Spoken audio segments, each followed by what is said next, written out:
অনেক কিছু আমরা জানি, কিন্তু বিষ্ণু ইসলামের জীবনের ব্যাপারে অনেক কিছু আমরা জানি না। কত কি যে উপন্যাস গল্প বাকি নাই আমাদের, সব পড়েছে, কিন্তু বিষ্ণু ইসলামের একটা সিরাত উল্টে দেখা হয়নি। এরকম আছে না নাই?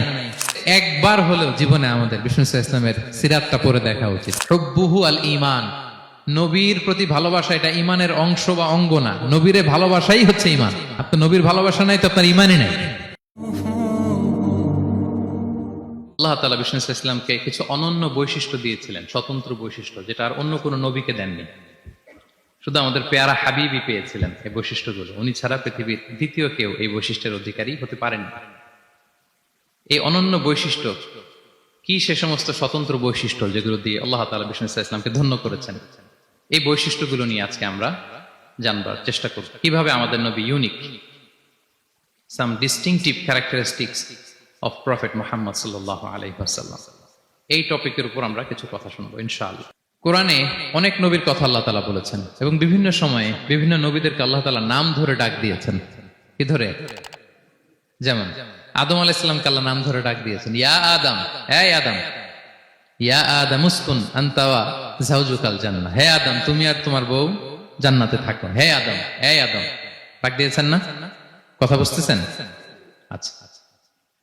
মুসা আলাইহিস সালামকে আল্লাহ নাম ধরে ডেকেছেন, ওমা তিলকা বিয়ামিনিকা ইয়া মুসা, এই মুসা হাতে কি? নাম ধরে ডেকেছেন। ইব্রাহিম আলাইহিস সালামকে আল্লাহ নাম ধরে ডেকেছেন, ওয়ানাদাইনাহু আইয়া ইব্রাহিম, হে ইব্রাহিম বলে আমি তোমাকে ডাকলাম। তাহলে দেখেন বিষ্ণু ইসলামকে আল্লাহ তাআলা এত সমীহ করেছেন, এত সম্মান দিয়েছেন, এত মর্যাদা দিয়েছেন যে কোরআনে কোথাও অন্য নবীদের মতো আল্লাহ তাআলা বিষ্ণু নবীর নাম ধরে ডাকেন নাই। যখনই ডেকেছেন ইয়া আইয়ুহান নবী, ইয়া আইয়ুহার রাসূল, হে সম্মানিত রাসূল, হে সম্মানিত নবী। আলহামদুলিল্লাহ বলেন। এরপর বিষ্ণু ইসলাম বলতেন, আনা সাইয়্যিদু উলদি আদম, আমি হচ্ছি আদম আলাইহিস সালামের যত সন্তান পৃথিবীতে আসবে সবার লিডার। এবং তিনি বলতেন, ওয়া আনা হামিলু লিওয়াইল হামদি ইয়াউমাল কিয়ামাতি ওয়া তাহতাহু আদম, কিয়ামতের দিন আমি প্রশংসার পতাকা নিয়ে দাঁড়িয়ে থাকবো কিয়ামতের ময়দানে, আর ওই পতাকার নিচে স্বয়ং আদম আলাইহিস সালাম থাকবে। ওনার হাতে থাকবে প্রশংসার পতাকা। প্রিয় ভাই, তাহলে এক নাম্বার পেয়ে গেলাম, ওনার অনন্য বৈশিষ্ট্য হচ্ছে উনি সাইয়্যিদু উলদি আদম। পৃথিবীতে যত মানুষ এসছে সবার লিডার হবেন তিনি, হি ইজ দ্য লিডার। রাসূল সাল্লাল্লাহু আলাইহি ওয়াসাল্লাম বলতেন, উতিতু জাওয়ামিউল কালিম, আল্লাহ তাআলা আমাকে জাওয়ামিউল কালিম দিয়েছে। জাওয়ামিউল কালিম মানে কি? তিনি বলতেন কম, এটার অর্থ বেশি। কথা বলতেন এক দুই শব্দের, কিন্তু এটার যে দোতনা, এটার যে আবেদন, এটা মানুষের হৃদয়ে অনেক বড়, অনেক বেশি। সুবহানাল্লাহ। সে ১৫০০ বছর আগে বলে গিয়েছেন, আজও আমরা শুনে অবাক হই, ঠিক কিনা বলেন? উতিতু জাওয়ামিউল কালিম, এটা বিষ্ণু ইসলামের একটা ইউনিকনেস, আর কাউকে আল্লাহ এটা দেননি। অল্প বলতেন, মানুষের হৃদয়ে টাচ করে ফেলতেন। সুবহানাল্লাহ। আবার গুরুত্বপূর্ণ কথা ৩ বার বলতেন। কয়বার? ৩ বার। বিষ্ণু ইসলাম আবার বলেছেন যে নুসিরতু বির-রু'বি মাসিরাতা শাহর, আল্লাহ তাআলা আমাকে ভয় দিয়ে সাহায্য করেছেন। কি দিয়ে? ভয় দিয়ে। রাসূল সাল্লাল্লাহু আলাইহি ওয়াসাল্লাম যেখানে থাকতেন তার ডানে বায়ে সামনে পেছনে 1 মাসের ডিস্টেন্সের ভেতরে যদি কোনো শত্রু থাকতো রাসূলের, রাসূল সাল্লাল্লাহু আলাইহি ওয়াসাল্লামের ভয়ে ওর অন্তরে ধুকধুকানি শুরু হয়ে যেত, ত্রাসের কম্পন শুরু হয়ে যেত। সুবহানাল্লাহ বলেন। বিষ্ণু ইসলামের ইউনিকনেস, এটা আল্লাহ কাউকে দেন। ওনার আরেকটা ইউনিকনেস হচ্ছে উনি খাতামুন নবিয়্যিন, সর্বশেষ নবী। আওয়াজ করে বলুন, বিশ্ব নবীর পরে আর কোন নবী আসবে? মা কানা মুহাম্মাদুন আবা আহাদিম মির রিজালিকুম ওয়ালাকিন রাসূলুল্লাহি ওয়া খাতামান নবিয়্যিন, ইজ দ্য লাস্ট মেসেঞ্জার। ওনাকে ছাড়া নবুয়তি পূর্ণতা পায় না। তিনি সবার জন্য নবী হয়ে এসেছেন, সবার জন্য। অন্য কোন নবীর ক্ষেত্রে এটা প্রযোজ্য না। আদম আলাইহিস সালাম সবার জন্য নবী হয়ে আসছেন, সবাই বলুন। ইব্রাহিম আলাইহিস সালাম সবার নবী, মুসা আলাইহিস সালাম সবার নবী না। বিষ্ণু ইসলাম তিনি সবার নবী। আল্লাহ তাআলা বলেন, ওয়ামা আরসালনাকা ইল্লা কাফাতান লিন-নাসি বাশীরা ওয়া নাযীরা, নবী হে, গোটা মানব মণ্ডলীর জন্য আমি আপনাকে রাসূল করে প্রেরণ করেছি। আপনি জান্নাতের সুসংবাদ দিবেন, জাহান্নাম থেকে ভীতি প্রদর্শন করবেন। তাহলে মেসেঞ্জার ফর এন্টায়ার ম্যানকাইন্ড। ওনার নবুয়তির কোনো বাউন্ডারি নাই, আছে? আওয়াজ করে বলুন, আছে? বনি ইসরায়েলের অনেক নবীর এমন ছিল, এদিকে এক নবী, উনি আবার অন্য জায়গায় দাওয়াত দিতে পারবেন, উনি এখানেই দিবেন। আবার পাশের আরেক লোকেশনে আল্লাহ আরেক নবী পাঠাইছেন, ওনার কাজ ওইখানে। তাইলে এই নবীর এক বাউন্ডারি, ওই নবীর। কোরআনে এই কথা এসছে, যেমন ইব্রাহিম আলাইহিসসালাম, লূত আলাইহিসসালাম চাচা ভাতিজা, সমসাময়িক নবী। ইব্রাহিম ইসলামের একটা জায়গা ছিল দাওয়াত দেওয়ার, আর পাশে জর্ডানে লূত আলাইহিসসালামের একটা দাওয়াতি এরিয়া ছিল। তার মানে এক একজনের লোকেশন বা বাউন্ডারি আলাদা। বিষ্ণু ইসলামের তো এরকম বাউন্ডারি আছে না? আছে আছে না, ফর দ্য এন্টায়ার গ্লোব, সবার জন্য। আমরা যেমনি মাঝে মাঝে আমাদের লাইফে আপস এন্ড ডাউনস থাকে, ওনার জীবনেও ছিল। একটা সময় ছিল বিষ্ণু ইসলামের এমন এসেছে যে ওনাকে ঘরে শেল্টার দিতেন ওনার স্ত্রী খাদিজাতুল কুবরা তাহেরা রাদিয়াল্লাহু তাআলা আনহা, মেন্টালি সাপোর্ট দিতেন, ফিনান্সিয়ালি সাপোর্ট দিতেন। উনি মারা গেলেন। পলিটিক্যাল সাপোর্ট দিতেন চাচা আবু তালেব, উনিও মারা গেলেন। কই যাবেন উনি? নেইবরিং সিটি তায়েফে গেলেন দাওয়াত নিয়ে, সেখানেও নির্মম অত্যাচারের শিকার হলেন, প্রত্যাখ্যাত হলেন। ওনার হৃদয়টা ভেঙে খান খান, কষ্টে বেদনায় জর্জরিত হয়ে বিষ্ণু ইসলামের মন বড্ড খারাপ। বিষ্ণু ইসলামের এই ভঙ্গুর মনকে ভালো করে দেবার জন্য, সারপ্রাইজ দেবার জন্য আল্লাহ তাআলা আসমানি মিটিং এর জন্য বিষ্ণু ইসলামকে স্পেশালি ইনভিটেশন পাঠিয়েছেন। কোন নবীকে আল্লাহ এটা পাঠান নাই। কোন নবীকে আল্লাহ তাআলা ঊর্ধ্ব জগতের স্পেশাল ডিভাইন ঐশী মিটিং এর জন্য কোন ইনভিটেশন পাঠান নাই, বিষ্ণু ইসলামকে পাঠিয়েছেন। সুবহানাল্লাহ পড়েন। মেরাজের ঘটনা আমরা জানি না? আল্লাহ তাআলা সূরাতুল ইসরাতে বলেন, সুবহানাল্লাযী আসরা বিআবদিহি লাইলাম মিনাল মাসজিদিল হারামি ইলাল মাসজিদিল আকসা। মসজিদুল হারাম থেকে আল্লাহ তাআলা বিষ্ণু ইসলামকে মসজিদুল আকসাতে নিয়ে গিয়েছেন। এই ইসরা মেরাজ দুই পার্ট। প্রথমে এটা শুরু হয়েছে মক্কা থেকে, মসজিদুল হারাম থেকে মসজিদুল আকসা পর্যন্ত। মসজিদুল আকসায় উনি একটা স্টেশন দিয়েছেন, তারপর ওখান থেকে ঊর্ধ্ব জগতের কাহিনী শুরু হয়েছে।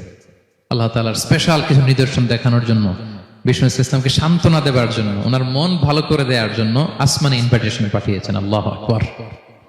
কোন নবীকে আল্লাহ তাআলা এই মর্তবা দেন নাই, বিষ্ণু ইসলামকে দিয়েছেন। ইউনিক ফিচার, কেউ পাননি এটা। এবং এই যে বললাম, তিনি মক্কা থেকে প্যালেস্টাইনে একটা স্টেশন দিয়েছেন, মসজিদুল আকসায় স্টেশন দিয়েছিলেন। তো তিনি বললেন, আমি যখন মসজিদুল আকসায় ঢুকলাম, দেখি সব নবীরা আমার জন্য অপেক্ষা করতেছে। সকল নবীর, আমার আগে যত নবীরা এসেছিল সব নবীর অপেক্ষা করতেছে। ফাহানাতিস সালাহ, নামাজের ওয়াক্ত হলো। ফাআমামতুহুম, এই সব নবীদেরকে নিয়ে আমি নামাজের ইমামতি করেছি। সব নবীদেরকে নিয়ে বিষ্ণু ইসলাম মসজিদুল আকসা ইমামতি করেছেন। এই সুযোগ আর অন্য কোন নবী পেয়েছে কি? আওয়াজ করে বলেন, পেয়েছে? ইউনিক ফিচার বিষ্ণু ইসলামের। মেরাজে গিয়েছেন, ইউনিক ফিচার। সবাইকে নিয়ে ইমামতি করেছেন, ইউনিক ফিচার। বিষ্ণু ইসলামের আরেকটা ইউনিক ফিচার হচ্ছে, উনি ঘুমালে ওনার অজু ভাঙতো না। অজু অবস্থায় ঘুমাইলে আবার যদি নামাজ পড়তে চাই, পড়া যাবে? কি করতে হবে? অজু করতে হবে। কিন্তু বিষ্ণু ইসলাম ঘুমালে অজু ভাঙতো না। বিষ্ণু ইসলাম বলতেন, ইন্না আইনাইয়া তানামান ওয়ালা ইয়ানামু কলবি, আমার চোখ ঘুমায় কিন্তু আমার অন্তর ঘুমায় না। সর্বাবস্থায়, জাগ্রত অবস্থায়, ঘুমন্ত অবস্থায় বিষ্ণু ইসলামের হৃদয় আল্লাহর জিকিরে ব্যস্ত থাকতো। Uniqueness, unique feature of prophet Muhammad সাল্লাল্লাহু আলাইহি ওয়াসাল্লাম। উনি ঘুমালে অজু ভাঙতো না। বিষ্ণু ইসলামের আরেকটা ইউনিক ফিচার হচ্ছে, তিনি যখন নামাজে দাঁড়াতেন, তিনি সামনে যেমনি দেখতে পেতেন, পিছনেও তেমনি দেখতে পেতেন। সুবহানাল্লাহ। আপনি দেখেন পিছনে? হ্যাঁ, আচ্ছা। গাড়িতে বসলে অবশ্য যে ক্যামেরা লাগায় দেখা যায় এখন, না? রাসূল সাল্লাল্লাহু আলাইহি ওয়াসাল্লাম সামনে কেবলায় যেরকম দেখতেন, পেছনেও দেখতেন। তো তিনি সাহাবাদেরকে প্রায় বলতেন, এই কাতার সোজা করো, কারণ ইন্নী লা আরাকুম ওয়ারাআ যাহরি, আমি সামনে যেমনি দেখি পেছনেও কিন্তু দেখি। তিনি পিছনেও দেখতেন। আরেক বর্ণনা এসেছে, ইন্নী ইমামুকুম, খবরদার আমি তোমাদের ইমাম। ফালা তাসবিকুনি বিররুকুই ওয়ালা বিসসুজুদ, আমার আগে কেউ রুকু সিজদা করো না। ইমামের আগে রুকু করলে নামাজ হবে? ইমাম সিজদায় যায়নি, আপনি আগে চলে গেছেন, তা আপনি ইমাম হয়ে গেছেন, হবে? নামাজ হবে? রাসূল সাল্লাল্লাহু আলাইহি ওয়াসাল্লাম বলেন, খবরদার আমার আগে রুকু সিজদা করো না, খবরদার করো না, আমি কিন্তু দেখি। ফা ইন্নী আরাকুম মিন আমামি ওয়া মিন খালফি, সামনে যেমনি দেখি পেছনেও দেখি। সুবহানাল্লাহ। এটা ওনার একটা ইউনিকনেস, আল্লাহ তাআলা স্পেশালি বিষ্ণু ইসলামকে এটা দিয়েছেন। এবার বিষ্ণু ইসলামের আরেকটা ফিচার বলি। বিষ্ণু ইসলামের পিঠ মোবারকে দুই কাঁধের মাঝখানে মাহরুন নবুয়া, দ্য সিল অফ প্রফেসি ছিল, নবুয়তের সিল লাগানো ছিল। আল্লাহু আকবার। এটাকে বলে মাহরুন নবুয়া, দ্য সিল অফ প্রফেসি। তিনি যে নবী, এটার সিল ছিল। তাওরাত এবং ইনজিলে এই কথাটা এসছে যে শেষ নবীকে চিনার একটা মাধ্যম হচ্ছে ওনার পিঠে দুই কাঁধের মাঝখানে দ্য সিল অফ প্রফেসি পাওয়া যাবে, নবুয়তের চিহ্ন। আল্লাহু আকবার। একটা ইউনিকনেস অন্য কোন নবীর ছিল না, বিষ্ণু ইসলামের ছিল কাযিরিল হাজালা, কবুতরের ডিমের মতো পিঠের মধ্যে। বিষ্ণু ইসলাম ইন্তেকালের আগে ওনাকে অপশন দেয়া হয়েছে, নবী আপনি চাইলে থেকে যেতে পারেন আজীবন, আর চাইলে আমার কাছেও চলে আসতে পারেন, ইউ হ্যাভ অপশন। বিষ্ণু ইসলাম তার রবের সাথে সাক্ষাৎকে চুজ করেছেন এবং ইন্তেকালের আগে তিনি পড়েছিলেন আল্লাহুম্মা গফিরলি ওয়ারহামনি ওয়ালহিকনি বির রফিকিল আ'লা, আল্লাহ আপনি আমাকে ক্ষমা করুন, আল্লাহ আপনি আমার প্রতি রহম করুন, আল্লাহ আমি আপনার সান্নিধ্যে যেতে চাই, পৃথিবীতে থাকতে চাই না। সুবহানাল্লাহ, অপশন দেয়া হয়েছে। তাই বিষ্ণু ইসলামের একটা ইউনিকনেস হচ্ছে কেউ ওনার জানাজার নামাজের ইমামতি করেন নাই, কেউ করেননি, আলাদা আলাদা ভাবে লোকজন নামাজ পড়েছে। উনি উনার কবরে এখনো জীবিত অবস্থায় আছেন, হায়াতুন নবী। তবে আমরা এখন যেরকম জীবিত এরকম নয়, বারজাকি জগতের জীবিত। তিনি ইন্তেকাল করেছেন, মৃত্যুবরণ করেছেন নিঃসন্দেহে, তিনি বারজাকি জগতে চলে গিয়েছেন, কিন্তু সেই জগতে তিনি জীবিত। আমরা যখন নবী সাল্লাল্লাহু আলাইহি ওয়াসাল্লামকে সালাম দেই, দুরূদ পাঠ করি, বিষ্ণু সাল্লাল্লাহু আলাইহি ওয়াসাল্লাম কবর থেকে ওই সালামের উত্তর দেন, আল্লাহ তাআলা ওনার রূহটাকে ফিরিয়ে দেন। এটাকেই বলা হয় হায়াতুন নবী, তিনি বারজাকি জগতে জীবিত। এবার কিয়ামতে বিষ্ণু সাল্লাল্লাহু আলাইহি ওয়াসাল্লামের কি ফিচার থাকবে একটু কিয়ামতেরটা শুনে শেষ করি। বিষ্ণু সাল্লাল্লাহু আলাইহি ওয়াসাল্লাম বলেন আনা আউয়ালু মান ইয়ানশাক্কু আনহুল কবরু, কিয়ামতের দিন ময়দানে মাহশারে, হাশরের ময়দানে সর্বপ্রথম আমি কবর ফুঁড়ে উপরে উঠে দাঁড়াবো। কে উঠে দাঁড়াবে? বিষ্ণু সাল্লাল্লাহু আলাইহি ওয়াসাল্লাম সর্বপ্রথম কবর ফুঁড়ে উনি উঠে দাঁড়াবেন। এবং হাশরের ময়দানে উনি কোথায় দাঁড়াবেন, ওনার জন্য একটা স্পেশাল জায়গা থাকবে, জায়গাটার নাম হচ্ছে মাকামে মাহমুদ। এবং সেদিন তিনি সুপারিশ করবেন, সাহিবুশ শাফাআহ, তিনি সুপারিশ করবেন। অন্য কোন নবী সুপারিশের সাহস করবে, স্পর্ধাও দেখাবে। আদম আলাইহিস সালাম, নূহ আলাইহিস সালাম, ইব্রাহিম আলাইহিস সালাম সবাই একজন আরেকজনকে রেফার করে, একজন আরেকজনকে রেফার করে, বলবে আমি পারবো না, উনি উনি উনি উনি। সব নবীরা বলবে নাফসি নাফসি, আল্লাহ তুমি আমারে বাঁচাও, আল্লাহ আমারে বাঁচাও, আল্লাহ আমারে বাঁচাও।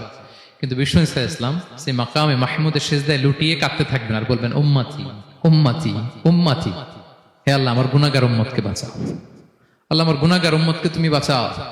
কাঁদতে থাকবেন বিষ্ণু ইসলাম ওই জায়গায়।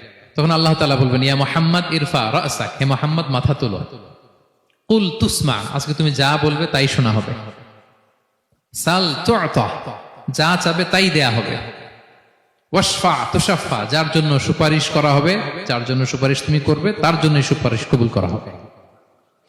বিষ্ণু ইসলাম তখন সুপারিশ করবেন এবং হাউজে কাউসারের পানি বিতরণ শুরু করবেন। হাউজে কাউসারের নাম শুনেছেন? ইন্না আ'তাইনা কাল কাউসার, হে নবী আমি আপনাকে কাউসার দিয়েছি। কাউসারের একটা ব্যাখ্যা হচ্ছে প্রভূত কল্যাণ, আর একটা ব্যাখ্যা হচ্ছে এই কিয়ামতের দিন হাউজে কাউসার দেওয়া হবে বিষ্ণু ইসলামকে। এটা কত বড়? বিষ্ণু ইসলাম বলেন হাউদি মাসিরাতু শাহর, 1 মাসের দূরত্ব। এত বড় চৌবাচ্চা হবে হাউজে কাউসারের চৌবাচ্চাটা। বিষ্ণু ইসলাম বলেন এই মাথা থেকে ওই মাথায় পৌঁছতে 1 মাস লাগবে। হাউজে কাউসারের পানিটা কেমন হবে? মা উহু আবিয়াদু মিনাল লাবান, দুধের চেয়েও সাদা, মধুর চেয়েও মিষ্টি, বরফের চেয়েও ঠান্ডা, আতিয়াবু মিনাল মিসকি, মিসকের চেয়েও সুগন্ধ সম্পন্ন, কিজানুহু কানুজুমিস সামা, আকাশের তারা যত বেশি, হাউজে কাউসারের যে পান পেয়ালা থাকবে আশেপাশে পেয়ালাগুলোর সংখ্যা আকাশের তারার চাইতেও বেশি। বিষ্ণু ইসলাম হাউজে কাউসারের পানি বিতরণ করবেন, সবাই বিশ্বাসী উম্মতেরা সেটা পান করবে, আর একবার যে পান করবে চিরকালের জন্য গলা থেকে তৃষ্ণা মিটে যাবে। প্রিয় ভাইয়েরা, সর্বশেষ বিষ্ণু ইসলামের সর্বশেষ যে ফিচার সেটা হচ্ছে বিষ্ণু ইসলাম বলেন আনা আউয়ালু কারিই বাবিল জান্নাহ, I'm the first one who knocked the door of paradise. আমি হচ্ছি ওই ব্যক্তি যে সর্বপ্রথম আল্লাহর জান্নাতের দরজায় যে নক করবে। বিচার শেষে সর্বপ্রথম জান্নাতের দরজায় নক করবে কে? বিষ্ণু ইসলাম। তখন জান্নাতের দরজার রক্ষী ফেরেশতার নাম খাজেন, কি নাম? সে বলবে মানিল কারি, who is knocking the door? তখন বিষ্ণু ইসলাম বলবেন আনা মুহাম্মদ রাসূলুল্লাহ, আমি মুহাম্মদ রাসূলুল্লাহ বলছি। তখন খাজেন বলবে আহলান ওয়া সাহলান, আপনার জন্যই আমি অপেক্ষা করতেছি, আল্লাহ বলে দিয়েছেন আপনার আগে কারো জন্য যেন জান্নাতের দরজা খোলা না হয়। বিষ্ণু ইসলাম তার বিশাল উম্মতে মুহাম্মাদীকে নিয়ে জান্নাতের ভেতরে প্রবেশ করবেন। আমরাও যেন সেই সৌভাগ্যবান কাফেলার ভেতরে থাকতে পারি, আমরাও যেন বিষ্ণু ইসলামের সেই বিশাল কাফেলা একসাথে থেকে আমাদের পেয়ারা হাবিবের সাথে আল্লাহর জান্নাতে ঢুকতে পারি। আমরা সবাই পড়ি আমিন। ইউনিক ফিচার গুলো শুনে আমরা কি বুঝলাম, কি জানলাম? সেটা হচ্ছে প্রথম লেসন হচ্ছে আমাদের, এই যে আপনারা অনেকে দেখলাম যে শুনে অবাক হচ্ছেন এবং অনেকে বলতেছেন যে এই প্রথম শুনলাম এটা। তার মানে অনেক কিছু আমরা জানি, কিন্তু বিষ্ণু ইসলামের জীবনের ব্যাপারে অনেক কিছুই আমরা জানি না। আমরা কেউ শেক্সপিয়ার পড়েছি, কার্ল মার্কস পড়েছি, আমরা রবীন্দ্রনাথ পড়েছি ঠিকই, বঙ্কিমচন্দ্র চট্টোপাধ্যায় পড়েছি, শরৎচন্দ্র পড়েছি, হুমায়ুন আহমেদ পড়েছি, হ্যাঁ, হ্যারি পটার পড়েছি, কেউ কত কি যে উপন্যাস গল্প বাকি নাই আমাদের, সব পড়েছে, কিন্তু বিষ্ণু ইসলামের একটা সিরাত উল্টে দেখা হয়নি। এরকম আছে না নাই? অনেক পড়েছি কিন্তু বিষ্ণু ইসলামের সিরাত পড়ি নাই, তার মানে কিছুই পড়িনি। প্রথম লেসন হচ্ছে একবার হলেও জীবনে আমাদের বিষ্ণু ইসলামের সিরাতটা পড়ে দেখা উচিত। আগামী বছরের রবিউল আউয়াল আসার আগেই আমরা একটা ভালো সিরাত গ্রন্থ শুরু থেকে শেষ পর্যন্ত পড়ব। তাহলে রাসূল ইসলামের সিরাত যেন আমরা পড়ি প্রিয় ভাইরা। এক নাম্বার লেসন, যারা পড়েছেন তারা আবার নতুন করে পড়বেন, নতুন করে রিভাইজ দিবেন, কি বলেন? দুই নম্বর লেসন হচ্ছে কেন আমরা পড়ব? রাসূল ইসলামের জীবনী পড়ার মধ্য দিয়ে প্রিয় নবীজির প্রতি আমাদের ভালোবাসা বৃদ্ধি পায়। এই যে আজকে এটা শুনে আপনাদের প্রিয় নবী ইসলামের প্রতি আকর্ষণ, ভালোবাসা বৃদ্ধি পেয়েছে না? বলেন, পেয়েছে। সিরাত যখন আপনি পড়বেন আপনি অবাক হবেন, এত চমৎকার জীবনে ছিল আমার প্রিয় নবীজির, ওনার প্রতি ভালোবাসা বৃদ্ধি পাবে। আর নবীর প্রতি ভালোবাসার দরকার আছে না নাই? বলেন, হুব্বুহু আল ঈমান, নবীর প্রতি ভালোবাসা এটা ঈমানের অংশ বা অঙ্গ না, নবীরে ভালোবাসাই হচ্ছে ঈমান। নবীর ভালোবাসাটাই কি? ঈমান। আপনার নবীর ভালোবাসা নাই তো আপনার ঈমানই নাই। বিষ্ণু বলেন, লা ইউমিনু আহাদুকুম হাত্তা আকুনা আহাব্বা ইলাইহি মিন ওয়ালাদিহি ওয়া ওয়ালিদিহি ওয়ান নাসি আজমাইন। বিষ্ণু বলেন, সে প্রকৃত মুমিনই হতে পারবে না যতক্ষণ না সে তার সন্তানের চেয়ে, তার পিতার চেয়ে, দুনিয়ার সবকিছুর চাইতে আমি নবীকে যদি বেশি প্রায়োরিটি না দেয়, আমি নবীকে যদি সবচেয়ে বেশি ভালো না বাসে, সে মুমিনই হতে পারবে না। তাহলে আমাদের হৃদয়ে সবচেয়ে বেশি থাকতে হবে বিশ্বনবীর ভালোবাসা, ঠিক কিনা বলেন? এই যে আমরা মুম্বাইতে ভারতের কারা কারা বিশ্বনবীর নামে কটূক্তি করেছে, হ্যাঁ, 12,000 নবী প্রেমিক মার্চ টু মুম্বাই ঘোষণা দিয়েছে, ঠিক কিনা বলেন? এটা হচ্ছে নবীর প্রতি ভালোবাসা, এটাই ঈমান। Be a part of our vision. Do listen and share the khair.